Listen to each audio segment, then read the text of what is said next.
Tu es une femme? Tu as de l'intérêt pour les métiers de la construction? Tu te demandes si c'est possible? Voici ce que certaines femmes du milieu en pensent. Alors, moi, je m'appelle Josée Garneau, j'ai 32 ans et j'étudie en charpenterie-menuiserie à l'école de construction Les Mouacs. Salut, moi, mon nom, c'est Bianca Turcotte. J'ai 31 ans, j'étudie à l'école Les Mouacs en ferblanterie-tôlerie. Bonjour, moi, c'est Sophie Vézina. Je suis enseignante en plâtrage et ça fait 8 ans que je travaille dans le domaine. Je m'appelle Hélène Parent, je suis carreleuse et j'enseigne à Les Mouacs depuis 5 ans, mais j'ai 10 ans d'années d'expérience dans le domaine. Moi, c'est Anaïs Tremblay. Je suis cimentier applicateur ou cimentière applicateur. J'ai suivi mon DEP en préparation et finition de béton. Bonjour, Anne Gagnon, 37 ans, carreleur, ça fait 3 ans et demi que je suis sortie de Les Mouacs et puis nouvellement compagnon. Bonjour, mon nom est Linda Boucher. Je travaille dans le domaine de la construction depuis 8 ans, puis je suis peintre en bâtiment. Bonjour, je m'appelle Hélène Dupuis, je suis entrepreneur général en construction depuis 1998.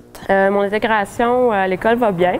C'est important de faire sa place quand on est une fille parce que oui, bon, il y a beaucoup de garçons. Je suis la seule dans mon groupe de filles.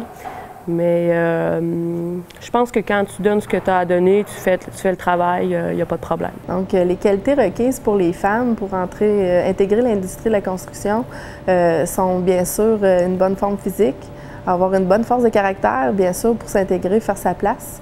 Puis, c'est sûr, avoir de la minutie, être déterminé, puis aimer ce qu'on fait. Pour rester dans ce domaine-là, quelque chose qui est super important, c'est d'être capable de travailler en équipe.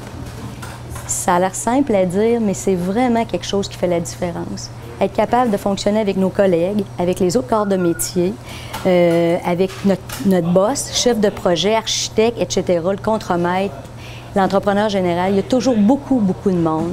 Fait que c'est quelque chose, si tu entretiens des bonnes relations humaines, tu as un sens de l'humour, ça va bien, c'est sûr que la journée va se passer mieux et que tu vas rester plus longtemps. Qu'est-ce que ça prend pour être sur un chantier sur la construction? Bien, je crois que détermination, confiance en soi, l'entre-gens, le travail à avoir un esprit d'équipe avec les autres, donc faire partie de la gang. Pour percer dans le domaine et persévérer dans le domaine de la construction, je dirais d'abord l'amour du métier. Puis l'amour, pas un peu, là. Je regarde un peu quand les gens viennent s'engager.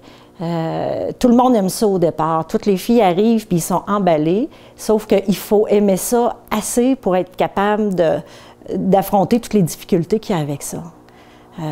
Les difficultés physiques, parce que c'est très demandant. Je dirais les difficultés de rythme aussi. Souvent, quand on est à l'école ou quand on rêve de faire ce métier-là, en tout cas, si je me réfère à moi, c'était beau, c'était me rendre autonome, c'était pouvoir faire quelque chose de mes mains. Mais concrètement, là, tu arrives sur le chantier puis c'est autre chose. Tu oublies tout ça. Là. Il faut que ce soit rentable et il faut que tu sois capable de suivre tout le monde. Moi, pour ma part, ça a super bien été. Mon employeur est super compréhensif. Il avait déjà averti les garçons comme quoi qu'il allait avoir une fille cimentière qui arrivait dans leur gang. Mais les garçons étaient super open, ils ne savaient pas trop à quoi s'attendre. Quand ils m'ont vu, ils étaient comme surpris un peu. Je suis quand même un petit peu petite comparée aux femmes que j'ai vues sur les chantiers. J'ai pas beaucoup d'épaules, mais je fais quand même bien la job. Sur les chantiers pour les femmes, ça se passe très bien. En général, ça se passe bien. Je pense que les mentalités ont beaucoup changé, ça a beaucoup évolué. Il y a beaucoup de jeunes qui sont arrivés aussi. Comme je dis, il ne faut pas tout prendre personnel. Même moi, je suis la première pendant une coulée à... Tu sais, quand go, go, go, tout le monde crie, tout le monde, on est stressé, puis les bétonnières reculent, puis des fois, ça y va, pas juste une bétonnière, là. Ça y va, sont en line-up, puis eux, ils ont 1 heure pour décharger, là. Il faut que tu le fasses, ton plancher, il faut que tu te dépêches. Je suis la première à être un peu plus sec dans mes commentaires, puis tu sais, c'est pas... Faut pas le prendre personnel. Faut pas que les filles prennent tout personnel.